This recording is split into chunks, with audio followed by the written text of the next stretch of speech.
Hereby, I open this academic ceremony at Maastricht University.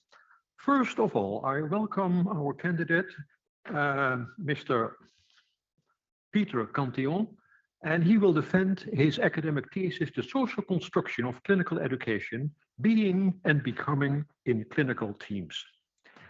I would like to welcome all the members of the degree committee, and in particular the two supervisors, Professor Tim Doornen. He is Professor of Medical Education at Maastricht University, but also at Queen's University in Belfast, Northern Ireland. And the co-supervisor is Dr. Willem de Grave.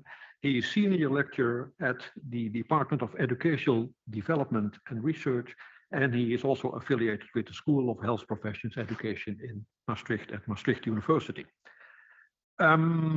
I will introduce the 5 opponents later during the ceremony, and I welcome, of course, all the audience and the followers, audience here in the aula, and also the followers of the live stream.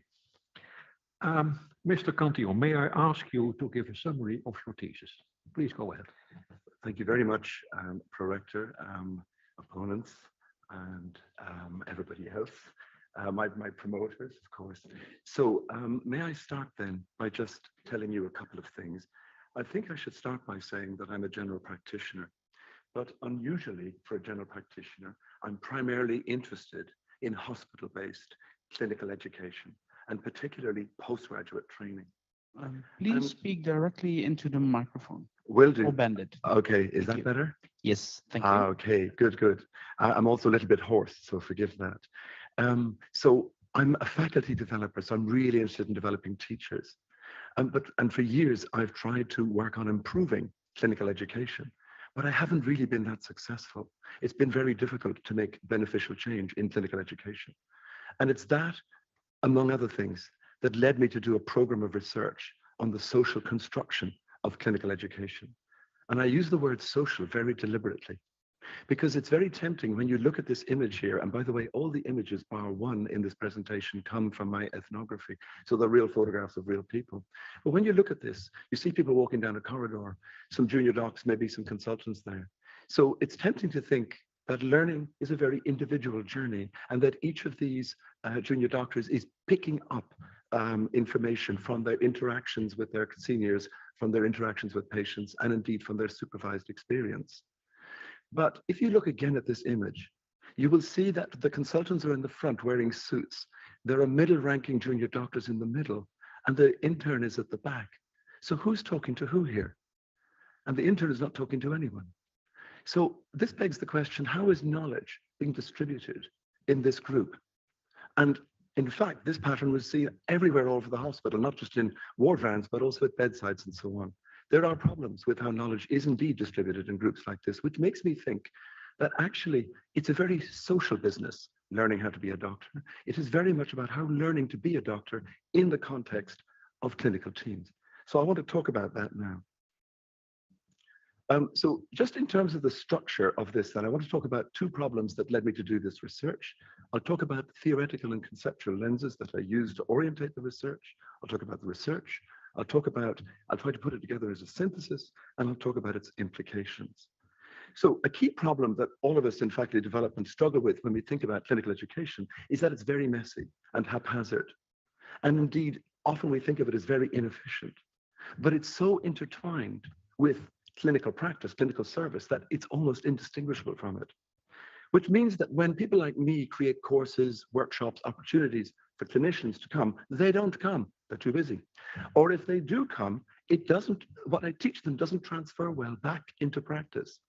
And thirdly, they tell me that even if it does transfer, it's not sustained, which makes many people think in faculty development that there's some sort of hidden curriculum in clinical education that makes it difficult, or in clinical workplaces, that undermines all the clever things that we're teaching them in faculty development.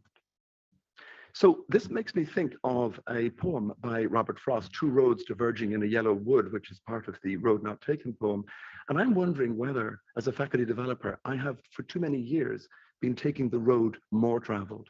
And by that, I mean that I, in fact, use my expertise as an educator, on teaching theory, on teaching techniques to try and improve clinicians while marginalizing the workplaces and the work that they do as inconsequential.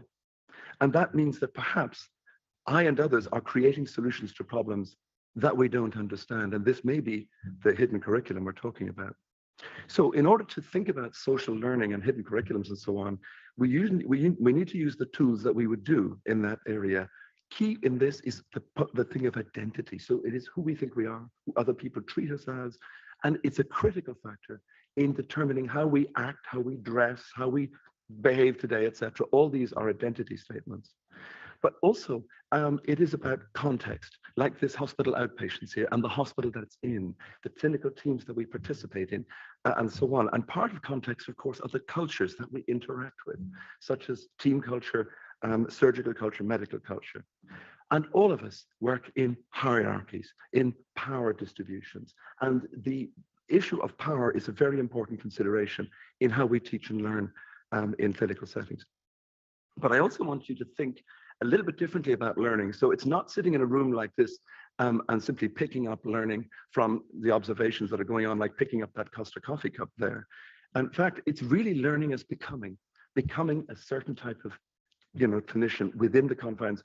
And there are three ways I want you to kind of think about it. The first is where I learn by participating in teams. I learn by becoming a member and aligning myself with that team and the way of doing things in that team. The second is how I learn by presenting myself, performing with others, and it's about the interaction between that.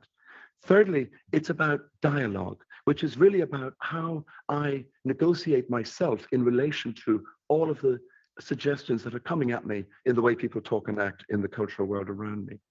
So bearing all that in mind, there are two themes that I used in this research. The first was to look at how clinical teacher identities are shaped by the social context in which they work, and how is clinical education co-created between the teacher in the middle here and his junior doctors in their shared activities and clinical teams. So if we take a teacher sitting at a bedside like this teacher here, and he's also, in fact, running a ward round, it is interesting to contemplate what sort of identities he's playing here. So we did a literature review looking at how clinical teacher identity is represented in the literature. And the older literature, of which there's a lot, conceptualizes teacher identity, clinical teacher identity, as something discrete, something separate from clinician identity or researcher identity, and that it is an internal project of the self. He's actually creating himself, and that he can, in moments like this, juggle his teacher identity with his clinician identity. However, if you look at it from a social learning perspective like I do, more recent literature, then you have to think of identity not as something you have, but as something you do.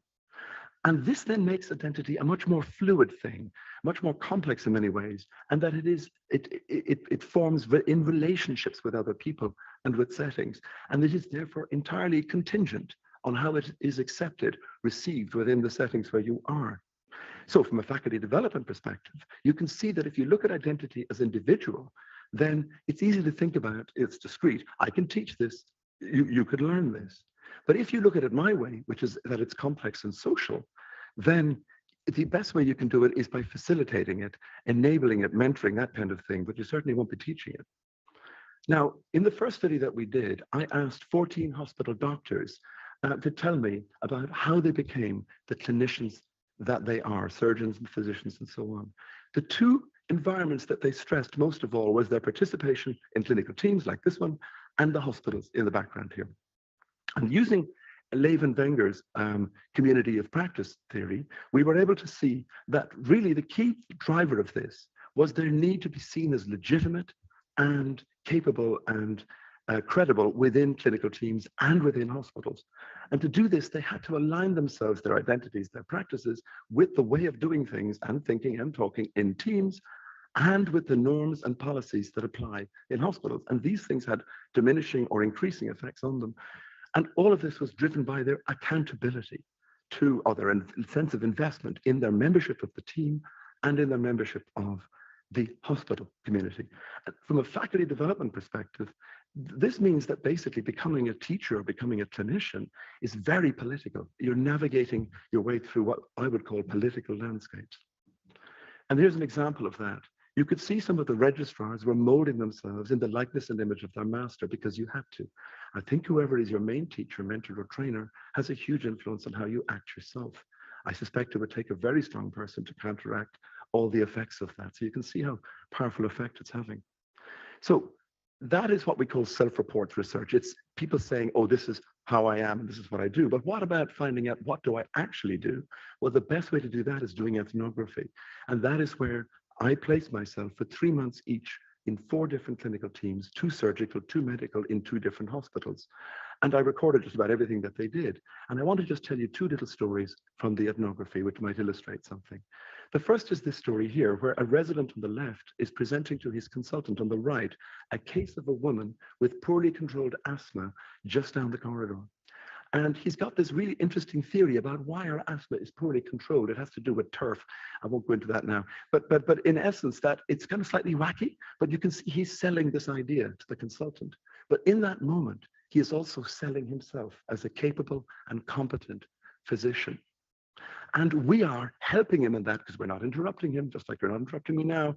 And we didn't, at the end, ask questions that discredited him. We could somehow delicately pick our way through that in what Goffman calls impression management. And what the resident is trying to do is he's trying to show that he can recognize and reproduce the implicit standards and expectations of his consultant, which is effectively an implicit curriculum. And we're all helping because we do our best to avoid discrediting that impression that he's making.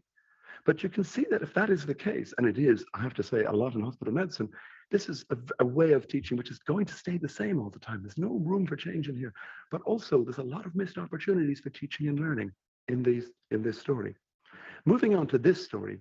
So this is a left hemicolectomy. So it's a theater scene, 2 trainees on the right, senior surgeon on the left. What's been happening here? This is 30 minutes in, maybe 40 minutes into the operation. The guy in the middle, senior resident, has been doing the surgery and has been doing a really good job. Not much talk, never is in theater, but just kind of grunts, noses, reaching out to get instruments, doing all the right stuff, looking really proficient, exuding, I'm a surgeon. And then at some point, a few minutes before this, he just looked a little hesitant. He picked up pieces of the gut, put them down again, wasn't entirely sure. And just without saying anything, the senior surgeon took the dissection and took over the operation. So this is a moment of takeover. So let me try and decipher that for you. What I noticed about learning in surgery and learning in medicine is they're very distinct.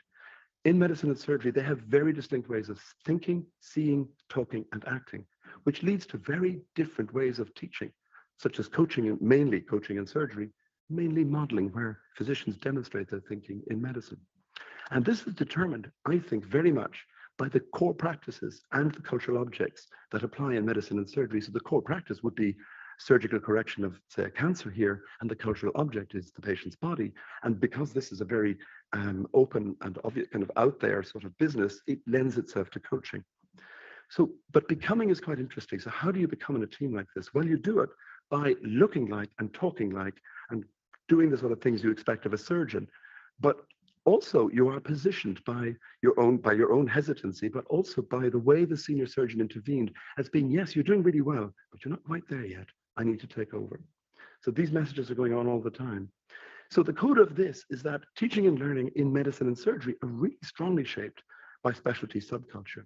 And an example of this then, this is where somebody is positioning herself as a resilient surgeon. So she says, complications happen. They just happen. And I feel that you can't get too bothered by it, because if you get too bothered by it, the next patient is affected. You process it, you leave it in that room, you move on. I've had to go away and pretend nothing has happened. And you can see that that would make her feel very resilient, but it gets in the way of discussing errors and learning from errors, for example. And it also gets in the way, perhaps, of learning about empathy. So just to synthesize this, then, I think that clinical teaching and learning in hospital that I witnessed was very much driven by these relationships of accountability to what counts and what matters in the implicit curriculums of clinical teams, in the institutional norms that apply in hospitals, and to the norms and cultures that apply in specialty subcultures. This is very much sustained by these inequalities of power that exist, these hierarchies in which we play games of impression management and face work. And all of this makes it a practice that's very resistant to change for faculty developers like me, particularly because to do so, I'm interfering with the very thing of socialization of physicians and surgeons. So the implications for me as a faculty developer is I need to get myself out of my office and my workshops and into the workplace, if I can, be situated. Secondly, I need to think of myself as somebody who's trying to facilitate the experts in what it is to be a clinical teacher in witnessing their own practice and understanding it better. Therefore, I need to help them and myself to build better contextual understandings because context matters hugely. And lastly, with that knowledge, we may then be able to have very situated, co-created solutions to the many challenges that exist in clinical education. Thank you very much. Stop there. Thank you so much for your clear and interesting presentation of your thesis. We are going now to move to the opposition, and the first opponent is the chair of the Thesis Assessment Committee, Professor Scherrebier. He is Professor of Quality Assurance of Medical Education at Maastricht University. Professor Scherrebier. Thank you, Pro-Rector. First of all, congratulations, candidate, with this very impressive work, and also your team, of course. You're writing very honestly about the length of your PhD, but I disagree.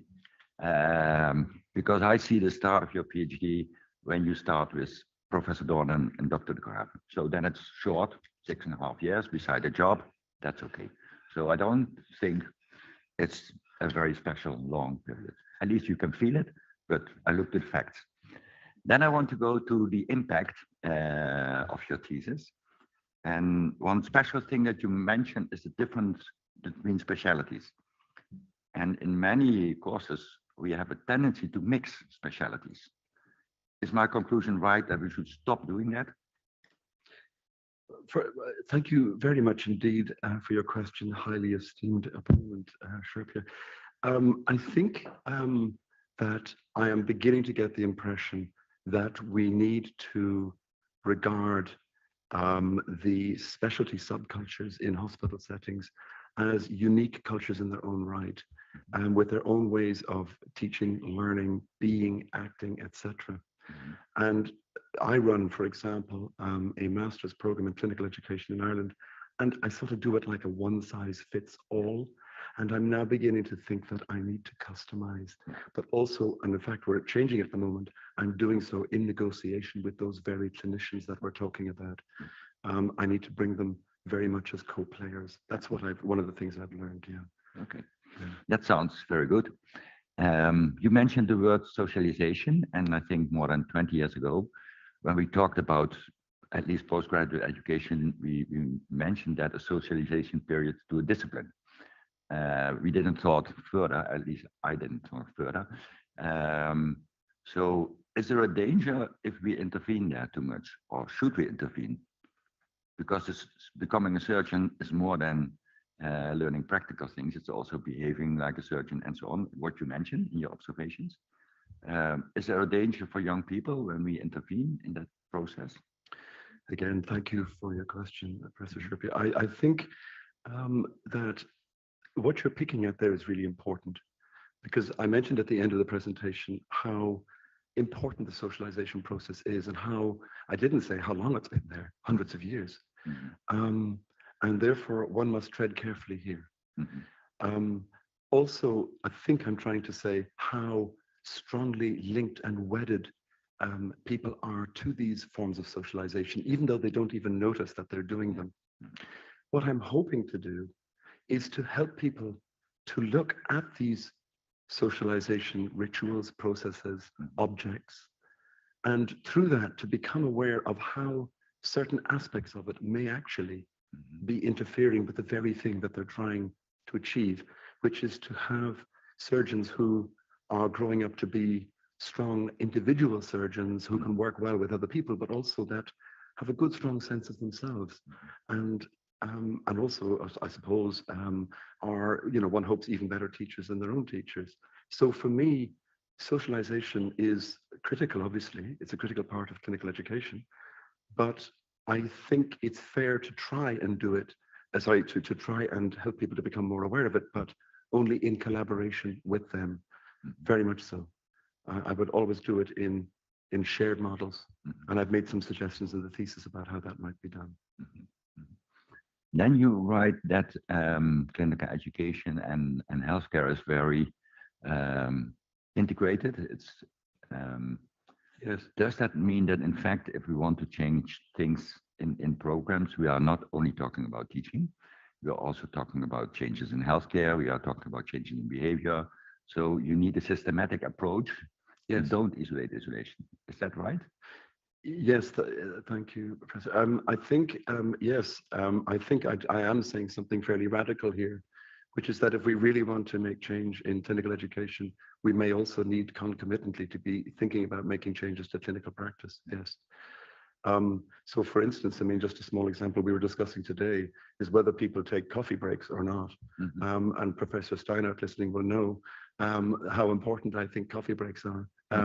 But also, I think the message in it is that it's really important to remember what's happening to you when you're driven by the pressures of service and how it's always about the next patient, the next patient, the next patient. And the problem is that where is the time for you to recover so you're really ready for the next patient? Where is the time for you to learn and share your learning from the extraordinary interaction you've just had with somebody? Where is this time? So, but you can see how very difficult this will be, because health service managers are going to say, well, yeah, you're now saying I need more doctors, and they're seeing less patients because they're talking to each other and drinking a lot of coffee. And by the way, our coffee bill has gone up. So I'm not pretending this is simple. I don't want to be naive here. Yeah. But whatever changes I do will have to again be negotiated with the very clinicians I'm bothered about. Yes. Okay. My colleague Kiki Lamberts from AMC is talking about professional performance, and she sees that we are in fact helping doctors to survive, doing the good things. Yes. And then I think we have a completely new approach in faculty development. We are not preaching what we think that they should do, and we are also helping them to become a good doctor or stay a good doctor. Is that a good conclusion? Could I ask you would you mind just maybe repeating the essence of your question there? That's good. Yeah. Working memory gets a little challenged up here. Apologies for that. Okay, no problem. I recognize that. In fact, what we did for years is that we preach and tell clinical teachers what they have to do. Yes. You clearly described it doesn't work, doesn't make sense, doesn't sustain, and so on. So you have to find other ways. Yes. If I read your thesis, if I read the work of Kiki Lombards and other people, then I think more and more that we should be aware that we have a duty to help doctors and residents to survive in difficult circumstances, to stay themselves and stay healthy. Yes. Is that a good summary of your work? I think that would be a really good summary, and thank you for saying it more eloquently than I did. And thank you for that. Okay. Yes, I would. That would be one of my strong conclusions too. Yeah. It's that almost that faculty development, Professor Steinert, I'm sure would agree, is really for me a kind of not just a teaching and training service. I hope it's a nurturing and enabling service. For clinicians and teachers. Yeah. Clinicians too. I completely agree. Give the word back to the prorector. Thank you, Professor Scherbier. The opposition will be continued by Professor Steinert. She is not here, but she is online present, as you can see on the screen. She is Professor of Family Medicine and Health Sciences at McGill University in Montreal, Canada. Professor Steinert, the floor is yours. Thank you very much, Pro-Rector.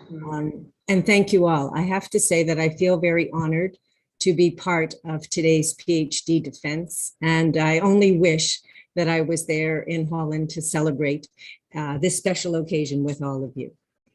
Dear candidate, as you know, it's been a real pleasure to read your dissertation, to watch your work evolve over the last number of years, and to hear your presentations in different fora. And I've always been very impressed by your critical thinking, the depth of your knowledge, and the insights that you bring to the subject matter. And what has impressed me in particular is how your work in this area is informed by both theory and practice. You've also chosen a topic that, as you know, is very dear to my heart. And my questions today would revolve around both methodology as well as faculty development.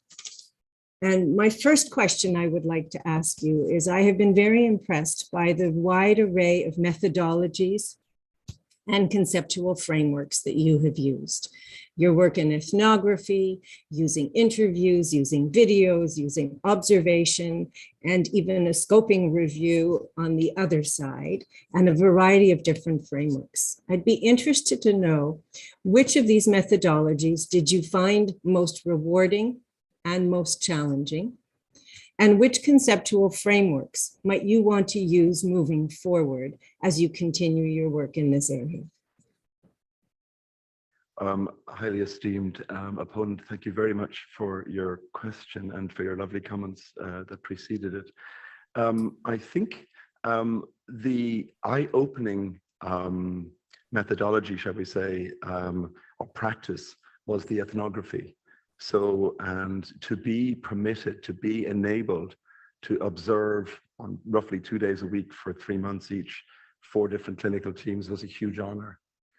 And just a personal note, I should say this, that as a general practitioner, there is a little bit of a natural animosity almost against hospital consultants, because we're often positioned as somehow a weaker profession. I fell in love with hospital medicine while I observed them. I gained all sorts of great respect for their the work they're doing, but also how they conjure up, how they create clinical learning and education out of practice. And just huge respect for their skills and their abilities to do things while under great pressure. And you witnessed this as well, I know. Just to go with your question though, I think ethnography, of course, is an approach. But if we're thinking about methodological frames, then I used a few, as you know. The one that I enjoyed most was impression management, because it's such a lovely game. The one that taught me most, but was most challenging, was figured worlds, because it's a complex theory, but also it required you to think in many dimensions. So it's not just about interaction between two people, but now you're relating it out to where is all this coming from in a socio-historical, cultural and material way. And of course, the methodology that I started with, which I know you and I used to discuss many years ago, was communities of practice, which is a vital perspective. It was the key eye-opening. My entry to the world of sociocultural understanding, social learning, was through communities of practice. And I was able to meet Etienne Wenger and so on, and it took me places. So I would argue that if I want to make change in clinical education, and continue to research in it, I probably out of those would still now like to work with figured worlds theory, funny enough, because I just get such a rich sense of what's going on using those lenses. And in that last slide that I showed you there, those were very important findings for me. Just, I was so surprised, you know, to see that they were so different and so unique. So that's probably what I would say there. Thank you. Thank you.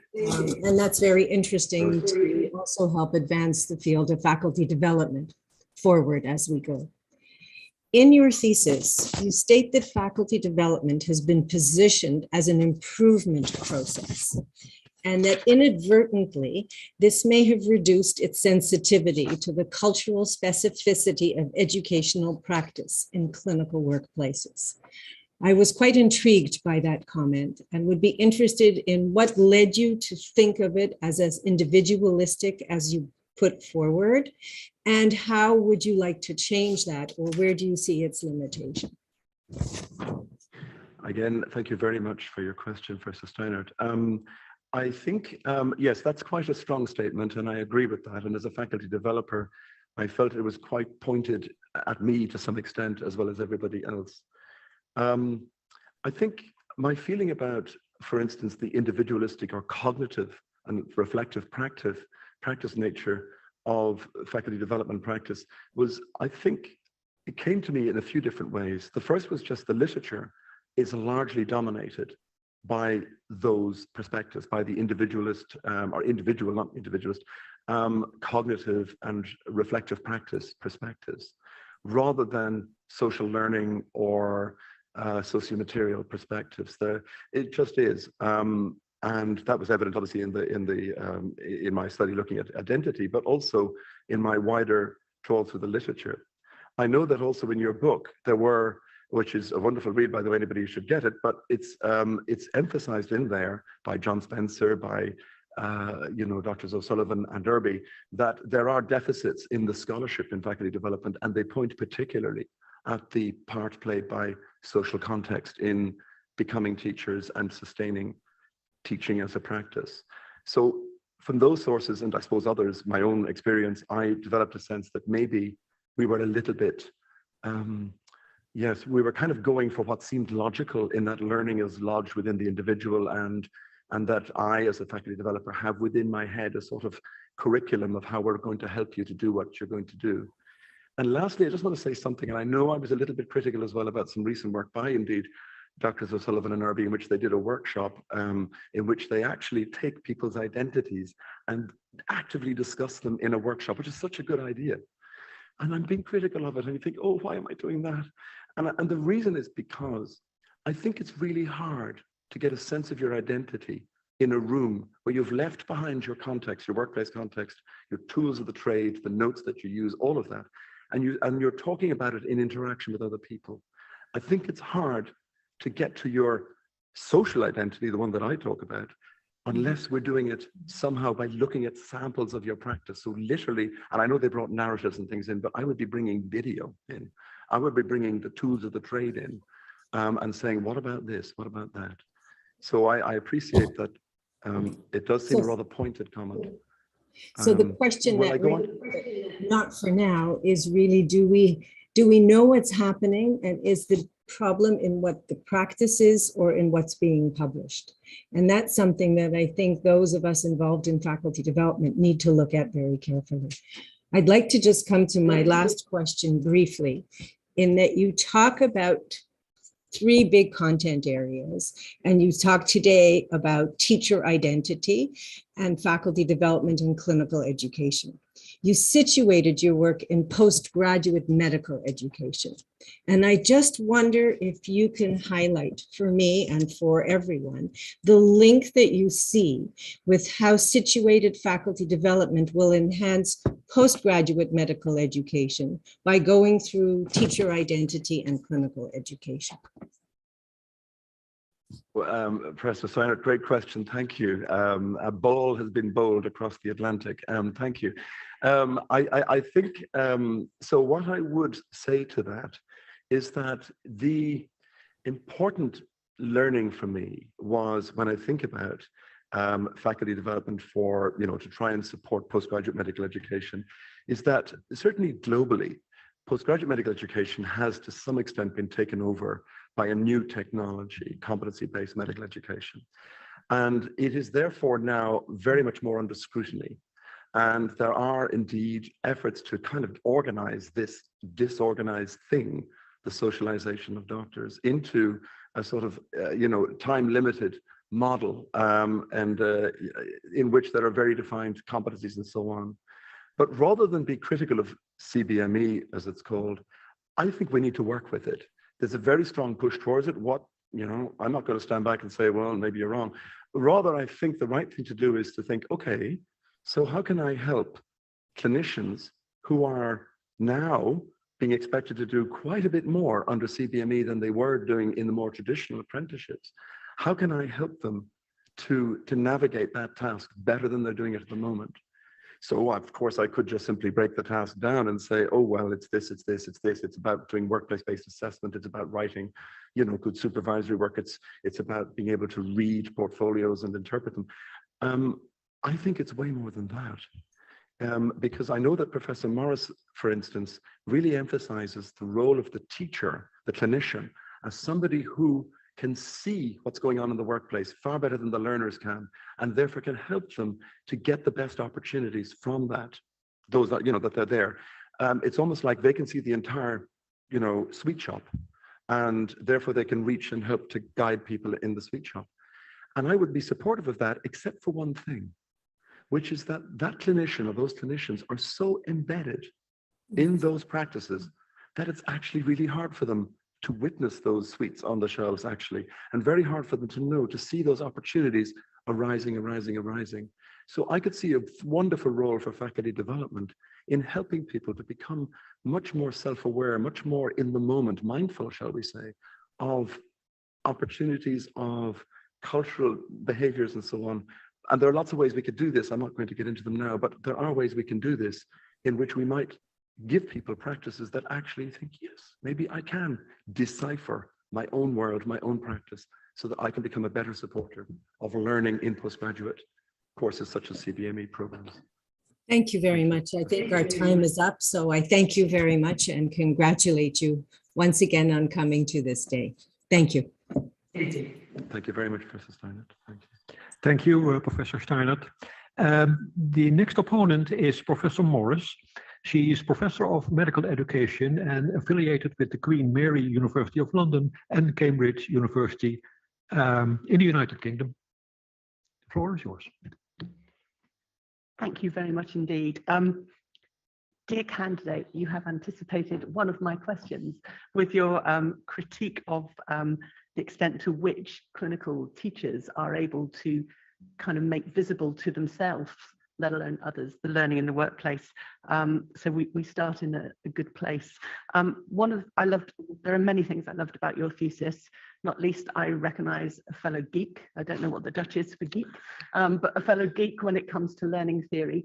And I think for me, one of the most exceptional things about your work is the ways in which you have very deftly deployed learning theory in your work and in your approach. So I think perhaps I might go there first and see what time we have to talk about other shared interests, not least ethnography.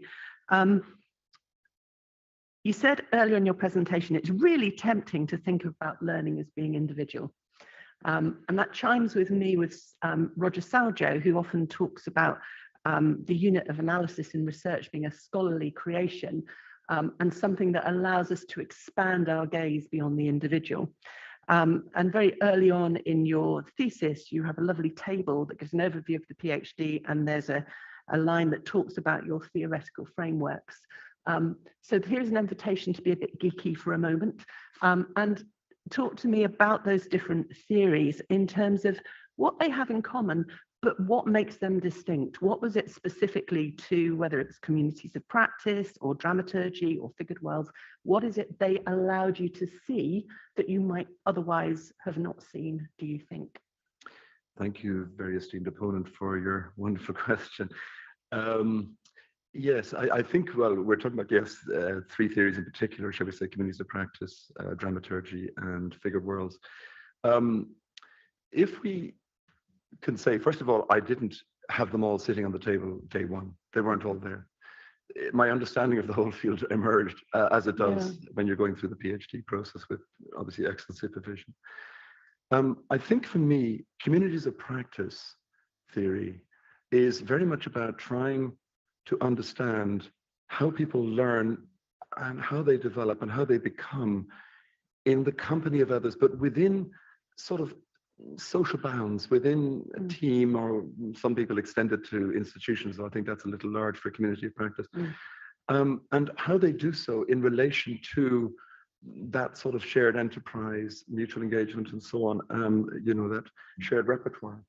And for me, therefore, it gives me a really good sense of how somebody engages with the tools, the language tools, the you know, behavioral tools, and so on within a community. But it's not a great theory for giving me a real sense of power and how power is shaping things. And I don't think Wenger ever said that he was big into that, though he's said more about it recently. For me, also, it doesn't really. It's the way I presented it, to be honest, if I was being critical of myself, was that I didn't see much agency for the learner in the way I presented it. So in other words, that it seemed as if the team was kind of making the learner and spitting him or her out as this particular thing. And therefore, I felt I needed to do something more. And and obviously ethnography anyway lends itself to a sort of different perspective. And I needed to understand how in the moment people were presenting themselves, but also how were they, how is their kind of sense of self, their practice, and so on being fed back to, I suppose, or managed by other people in these microcosms. So instead of talking about a community, I'm now bringing it down to just almost performances between members of the team or between the team and patients and so on. And the key thing I'm learning in this is that identity, therefore, is performative and that it is literally being adjusted in the moment, literally like that. And that really sensitized me to something that I didn't think community of practice gave me, which is just how contingent identity is. It's not just programmatic, but actually it's really fluid and it's really shifting. So for that, I think that was, if I'm just standing here thinking, that was the key message I thought I got from that. But then there's the problem again, back to agency. So where is the learner here? So it seems, in other words, as if the performance is the thing and the audience is really kind of in a way dictating how I am presenting myself, like now, for instance. And yet there is agency and there is this sense that actually I need somehow to see what's happening for the learners as well as for the teachers and so on in this setting. And also, I just needed to get a sense of how, and this is really important to me, what they were doing, the work they were doing was somehow teaching and training them and shaping them to be certain types of people. So figured worlds for me gave me a sense of that dialogue, that Bacterian dialogue that's so important between the sort of the internal world and the world, the cultural world around. And I suppose really, in a sense, it revealed to me how, for example, we talk about language and so on, and everyone thinks of words and things like that, but practices, literally things you do or materials you use are also, in fact, part of dialogue. And therefore, it was really important, therefore, for me to understand how these learners were able to appropriate, make choices about what they would take in and then put back out as saying, oh, I'm this sort of person or that sort of person. I'm this sort of surgeon at this level, etc. I'm using this instrument in this way. So, and they were appropriating this from examples that they could see or historical things. An example of this, Professor Morris, just maybe I should mention, which is so interesting in surgery, for example, is that surgeons like their juniors to do things their way. Because when you are in theater, you are vicariously operating on that patient on my behalf. So I'm answerable and I want you to do it my way. But what was really interesting afterwards was then when I talked to them, I said, okay, they said, we know this. I will work with this surgeon that day and I put in the port above the belly button. I work with him, it goes below the belly button. I aim it up, I aim it down, I aim it this, aim it that. But all the time I'm thinking, I won't do it any of their ways. I'm going to do it my way. So at the same time, they're constructing this identity of, I'm proving to them I'm a capable surgeon by kind of, in a way, repeating their practice. But at the same time, I'm also building this personal practice, this personal sense of the self as a surgeon. I don't think I could have seen that with dramaturgy.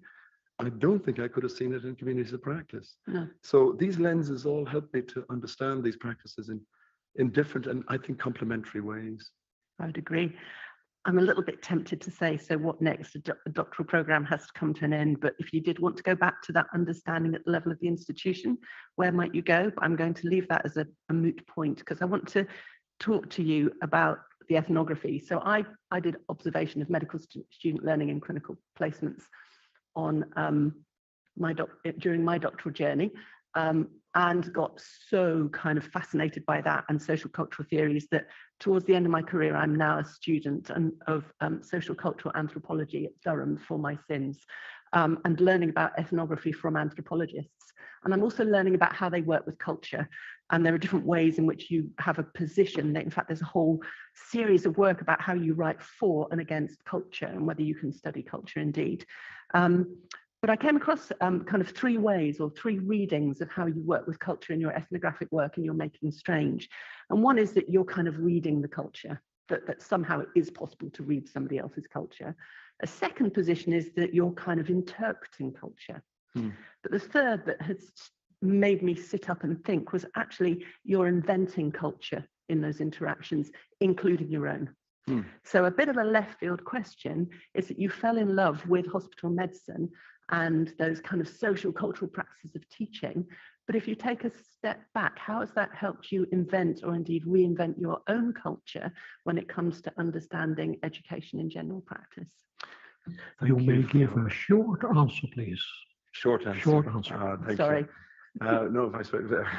One sentence will do. Okay. Well, I think it has sensitized me to how everyday actions clothes, tools, computers, reveal the real curriculum, the real workplace curriculum of practice.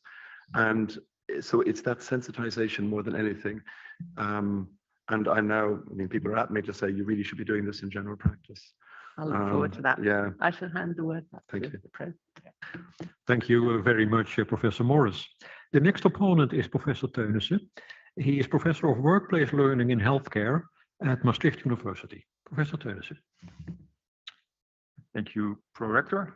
And dear candidate, do you like cheese? Yes. I thought so. And me too, being from the Netherlands, obviously. And to me, your thesis is like a collection of wonderfully aged cheeses. And I've been thinking a lot about this metaphor, and it fits perfectly in my mind at least. But I want to congratulate you on taking the time to write this thesis. As making an aged cheese, it's not just taking a lot of time, it's spending a lot of effort in, first of all, as a farmer, watching the grass grow, looking at your cows. It's a bit like ethnographic research, really. Milking your cows, bit of like interviewing your participants. Yes. But that leads to your data, your milk. And then in making the cheese, it is thinking about it, turning it, looking at it in different ways, making sure it becomes a really good aged cheese. So it's not the time that makes cheeses good, it's the effort that people put into making those cheeses. And I think that's also what makes your thesis, I was going to say cheeses, your thesis such a wonderful piece of work. So congratulations on that, and also for your team. But now it's on to the tasting. Good, thank you. The metaphor continues, yes. And your thesis clearly contributes to the science and the practice of faculty development. I was reading your thesis, and I read some of the papers published within the thesis as well. And it struck me that all 40 empirical chapters start with a similar opening sentence. They all talk about clinical education, and you paint a rather bleak picture of clinical education. So you can relax for a moment, because I'm going to read out loud all 4 opening sentences of your 4 empirical papers. Okay. Clinical chapter 3, this is clinical education is often characterized as unplanned, inefficient, and at times intimidating. And the next chapter, you say, there's been a growing disquiet about the quality of graduate clinical education. And then the next chapter starts with postgraduate medical education has encountered significant problems with ensuring consistency of clinical supervision and guaranteeing meaningful participation for trainees in practice. And there's one more. Perhaps I missed one, but I think you get the image. And in terms of making an impression and impression management and framing, why did you feel the need to start your work on faculty development by taking this position on what clinical education currently is? Thank you very much for your very colorful and unique question, my highly esteemed opponent. I think that if we were to think about, where the energy for all of this comes from, the energy that I would feel is that when I'm involved in clinical education, I feel, to be honest, that I'm not quite sure what I'm doing, but it happens. It sort of works in a way. So to be so critical seems disingenuous in a way when I kind of know that workplace learning has been working for centuries and I'm part of it and it's there. So I suppose my interest in cheese making therefore came, I think, from a disquiet though, because I found as a teacher developer that when I tried to step back from this practice and help others based on my superb knowledge, that somehow I could help them to become better at this. I found that, as I said in my presentation, that I was running into some problems, genuine ones. People were very honest with me saying, thank you, I really enjoyed it, I felt really good, but when I tried to do that sort of feedback in these settings, it didn't work.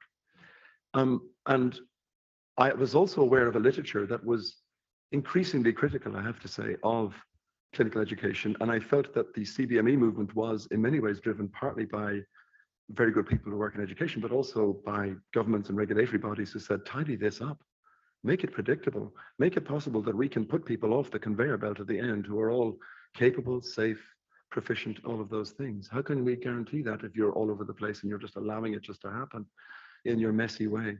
And you can, my time is also limited, and I want to follow up on exactly this point, because I feel, as I think you're explaining now, that you took this position also to represent literature. Yes. Faculty development is, or was thought of as a tool to address some of the issues with clinical education.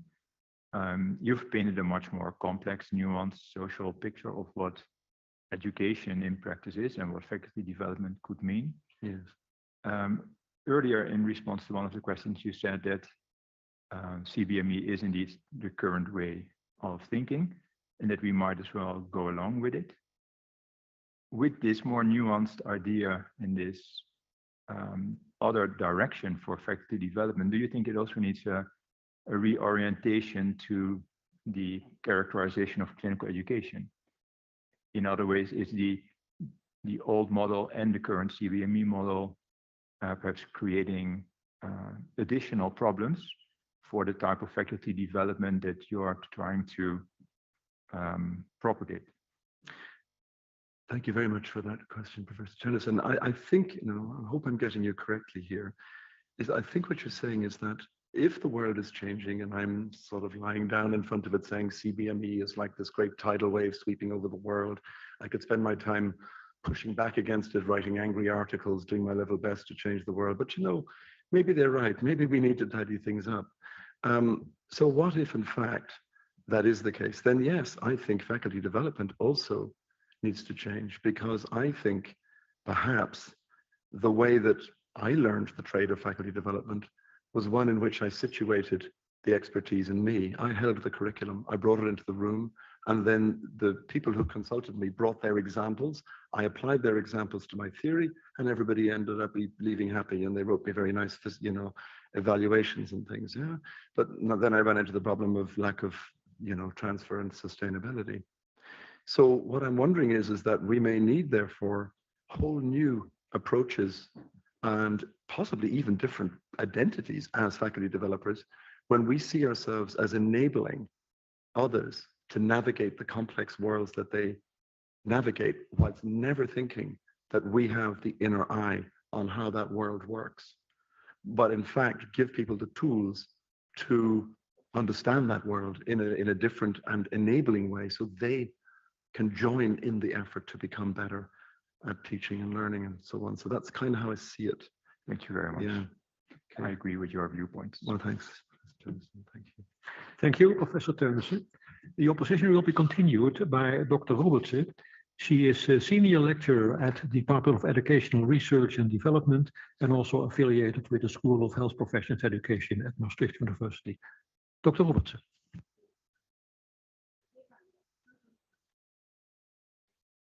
Please use the microphone. It's very useful and very interesting also for my team of faculty developers. We have a lot of discussion about communities of practice, team-based learning, how should we serve our teachers, what to do. So I think your thesis gives a lot of discussion which we can really use. I have two questions. One is related to chapter 2. You're talking there about community of practice, and you ask your participants to analyze their own development line in time. And then you used to analyze those timelines using some inspiration by Wenger. I also saw another research from Vollebroek, and he also was analyzing on ability. And he defined ability as the skills for someone to contact and someone to communicate. And that's also, I think, very important in faculty development. What is the ability of our participants? Are all people able to be in a team, in a community? Mm. And I was wondering, how do you use this concept, or even you did not use this concept? How would you think this can be used? First of all, thank you very much for your question, esteemed opponent, and lovely to see you again, by the way. I just wanted to say that. So I think this is such a lovely question. I think because you're a fellow faculty developer, I feel that in the way that you position this, so I'm arguing that workplace learning is incredibly complex, not unappreciable, but just very complex, very engaged. And if you think about, for example, developing teachers, and you think about developing their abilities, for instance, and their ability to be members of teams, or their ability to support other members in their team to become better team members, I think that's a very valid thing to be doing in faculty development. But for me, that implies then that we are going to step out of the messy world of practice for a second and talk about a neat little practice, which is how can I help people or help myself to become better at, say, being a team lead or a team player or something of that nature. And I think the problem with that is that I'm running maybe back into the problem that I had before, which is that let's all talk about feedback today. And I might use work by all sorts of wonderful writers recently writing about feedback, but it's really hard for them to take that beautiful little diamond back into the messy world of practice. It seems to get smashed literally by pressure of work, by the thing that happens, by the first time they tried it, the recipient started to cry in the ward round, and this sort of thing happens. Yeah. So what I'm saying, I think, is that we must never lose, as faculty developers, a sense that everybody who comes into the room, say, to work with us, or where we go to their workplaces, has abilities, has capabilities, and that they vary, and that they're not one thing. The teacher is not one thing. And that there will be ways in which I need to support their development over time to develop greater awareness of this or that they need to work on. So just to be careful, I'm not saying individual orientated learning, reflective practice is not valuable. What I'm saying is, why don't we add this other way of working, which is very much about bringing educators in as reflectors, but actually looking at real performance, like video, like patient accounts, looking at records, that sort of thing, to see how actually their behavior in these places, their abilities in these workplaces, are being nudged and changed and shifted by the very things that they're doing. And in so doing, I think their abilities can only increase, but also they'll be more nuanced because they will be adapted to their greater sensitivity to the realities of where they work. I'm sorry, it's a slightly roundabout answer to a very pointed question, but thank you. Thank you for the clear answer. My final question is also the final question of this ceremony. And I was thinking, now you're a kind of expert in faculty development, I assume. Yes. Yeah. Maybe I'm a bit guarded. Sorry. Well, now in this university, there's a big debate going on if we should have a centralized center of teaching and education. Right. And also one discussion is going on if we should have on central level community of practice, with the idea that all staff members from different backgrounds can sit together and learn from each other. Imagine that we ask you as an expert to give you advice on this. What would be your answer? Should we support this idea, or should we change something about this idea? So what would be your advice? Well, first of all, thank you very much for that question, Dr. Robinson. I suppose really the first thing I'd say about that is that the community of practice model is very enticing. It sort of gives you this lovely idea of this warm community of people who mutually support each other in their practice and in their activities. However, many communities of practice are war zones, and there are battles going on in there. All sorts of things go on. And therefore, the idea of kind of a model that we can take, and I know this is not what you're suggesting, but this is why I'm being wary here, is that we sort of take this and we say, okay, let's apply it, and it'll all work. Is a little problematic, actually. The second thing I'd say about it is that communities of practice, and I think Wenger himself was kind of arguing this recently, they are better if they arise naturally rather than they are suggested or imposed, because then the shared enterprise is a natural growing thing, and you have this real sense of common goal. The language and the way you interact with each other and the practices you build together become a real strongly owned shared repertoire.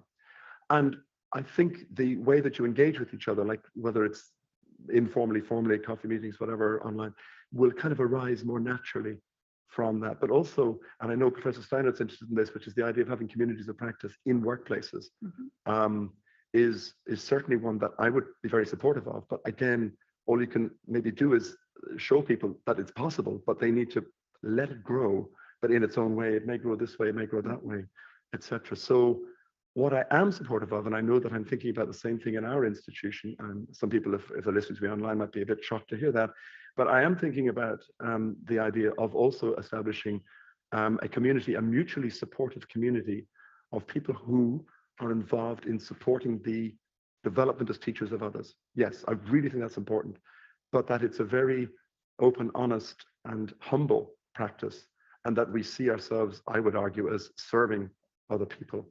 But again, I need to be careful of that. Oh, I see something's about to happen here. Mr. Cantillon, as you have seen and heard, the time for defending your thesis has passed. The committee will now withdraw to discuss the quality of your thesis and the quality of your defense. And I request you to remain here until we come back with our result of our deliberation. Thank you, Director.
I'm not sure what that was there.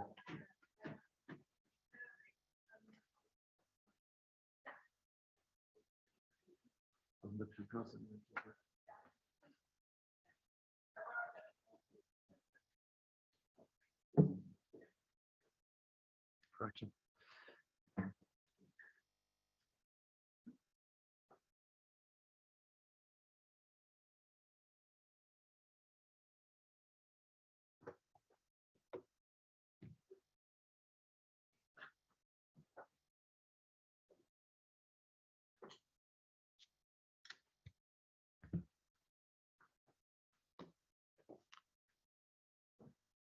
Mr. Peter Charles John Cantillon.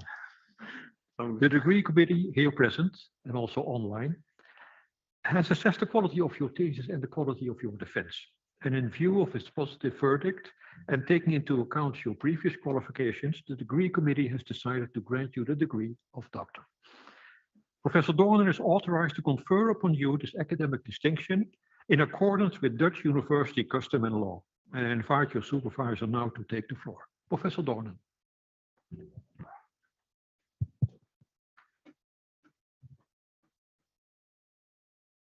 Do you promise to work in accordance with the principles of scientific integrity at all times, to be careful and honest, transparent, independent, and responsible? I do. By the authority vested in us by law and in conformity with the decision of the committee here present, I hereby confer upon you, Peter Charles John Cantillon, the degree of doctor and grant you all rights attached by custom and law. As evidence of this, I now present you with the degree certificate signed by the rector, the secretary, and the other members of the committee, and affixed with the official seal of the university. Thank you very much.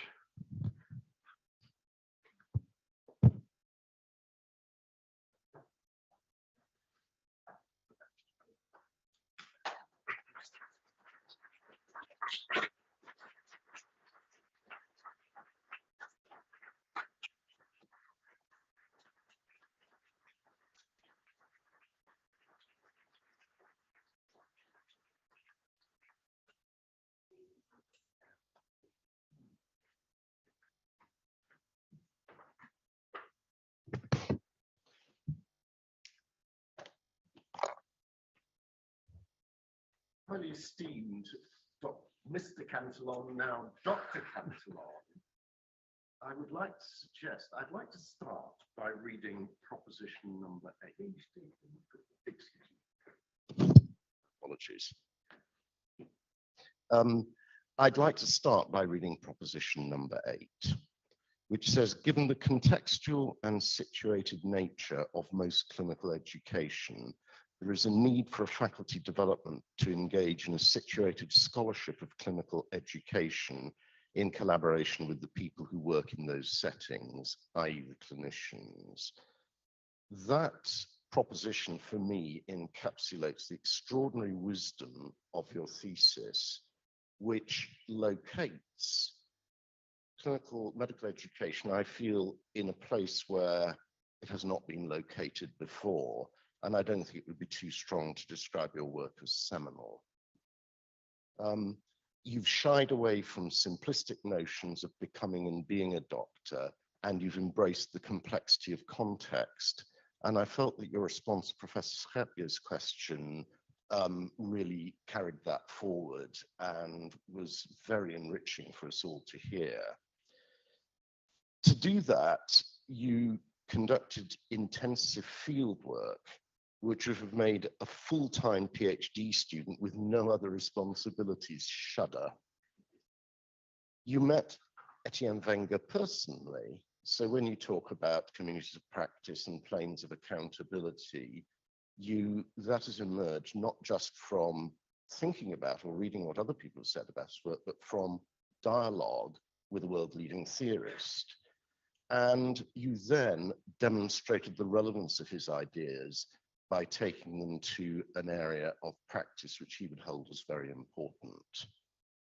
Meanwhile, you personally conducted faculty development on a grand scale by leading the entire Irish health professions education community whilst keeping one foot firmly in the consulting room.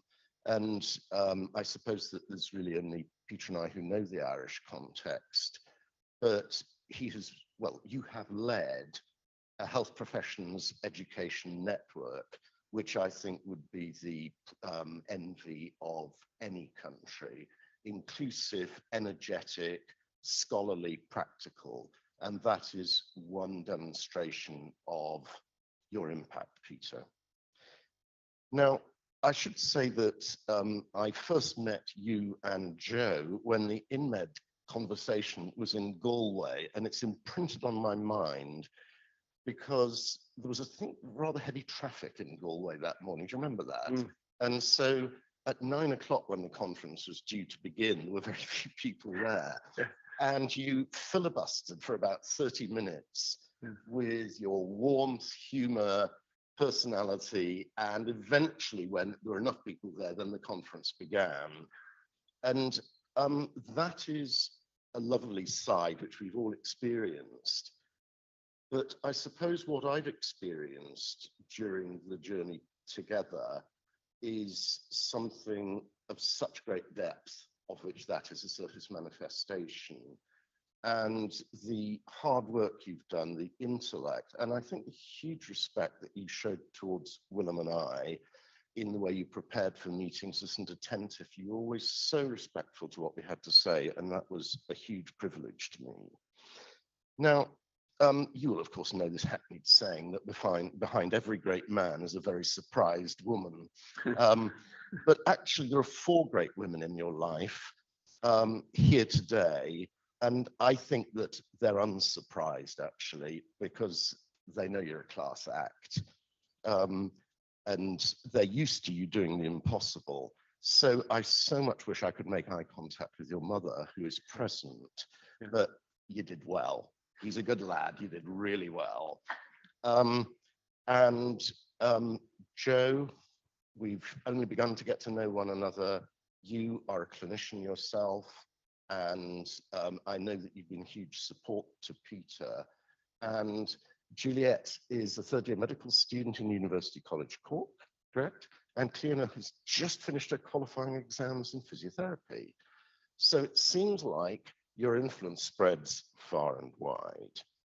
Now, I would just like, if I may, to read something, which I haven't actually got Juliet and Cleona's position to read it, but it is a very beautiful statement from them. They said, "It's really important that people are aware that the lovely, generous, open-hearted man you meet is the same man we live with at home. He works impossibly hard and yet still has all the time in the world for us.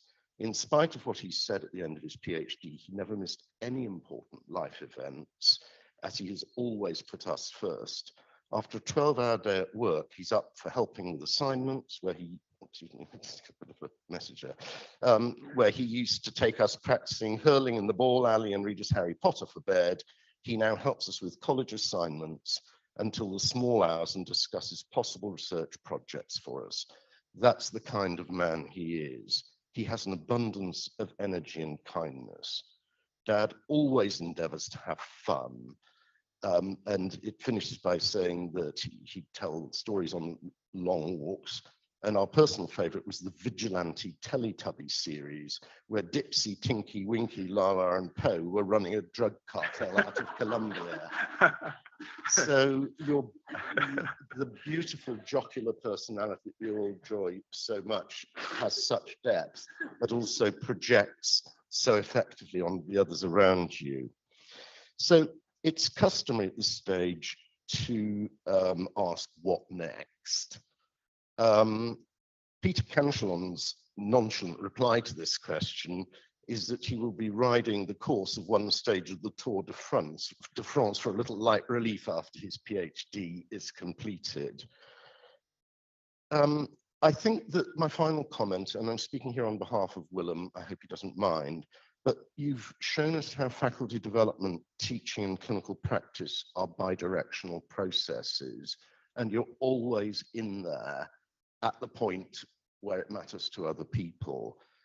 And I think what I have been reminded so forcibly is how scholarly work together is a bidirectional process too. And I have been so enriched by our work together, and I hope I could speak for Willem if I was to say the same for him. We've heard an absolutely first-class scholarly mind engaging in the highest level of debate. Professor Cantillon, thank you very much. You all the very best. Thank you.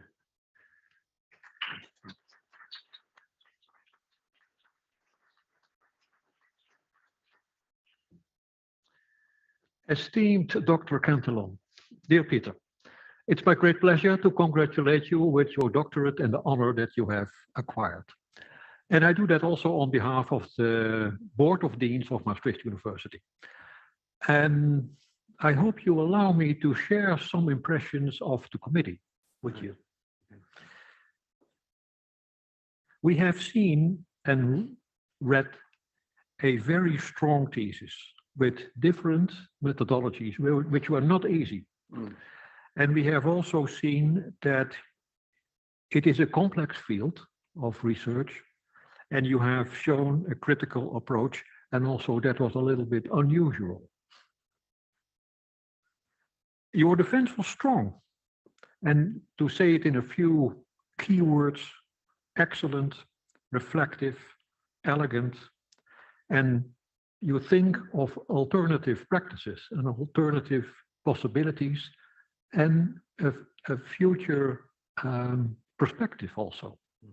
And you have shown that you are very knowledgeable in your field of research, which is not an easy field. And now I'm going to thank you for something that I have to go back to that to 2012 and 2013. At that time, I was the director of medical education here. And I've seen your name many, many times, but I didn't know who you were, but you were extremely helpful in providing to our international track the opportunity to have capacity of clinical education for our master students in English language. And we are extremely grateful to you that you made that possible.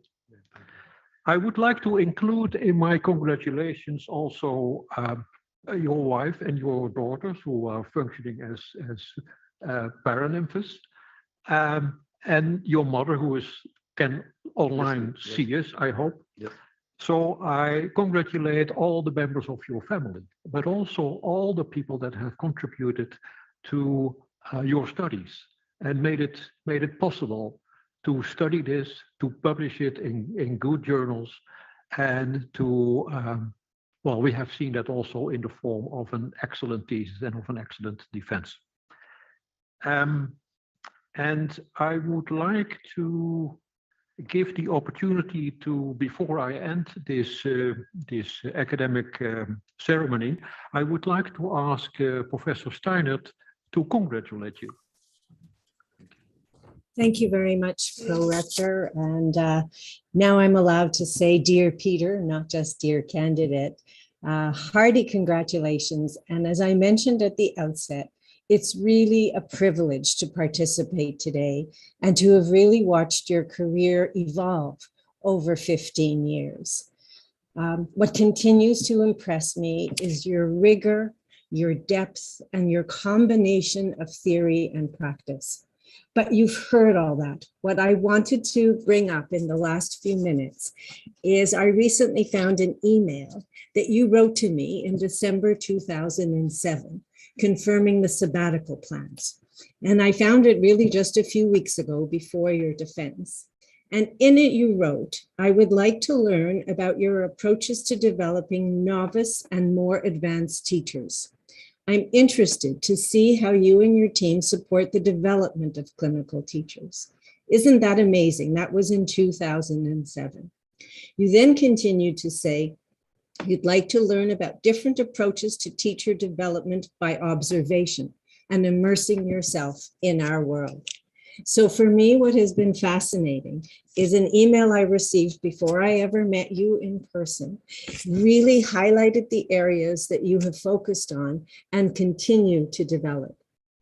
On a personal note, I remember you arriving in Montreal with your wife and young daughters, and wow, it's wonderful to see everyone online today.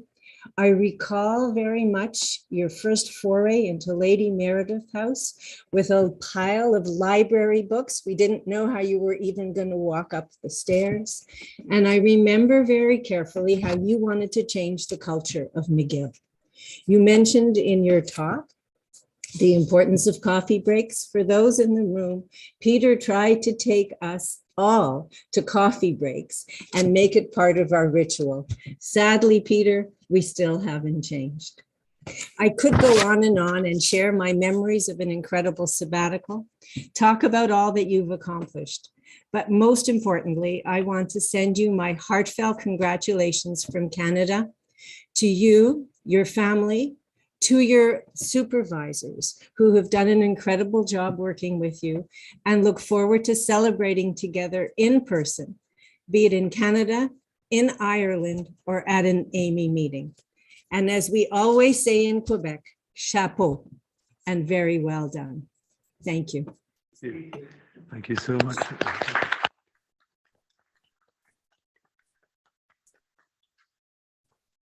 Before I close this academic ceremony, I would like to thank all the members of the Thesis Assessment Committee and of the Degree Committee. You were the same members of both committees.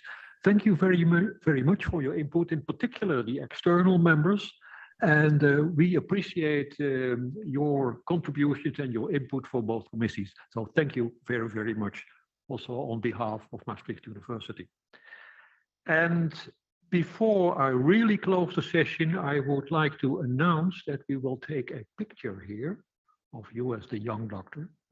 I like that. And I would like then to ask, there are several people who have cameras on their phone, so please take the pictures as you like. I would like to invite you just in a minute in front here, and then you, the family, and the Paralympians can join for the picture. And then we make another picture in the hall, on the stairs in the hall. Please.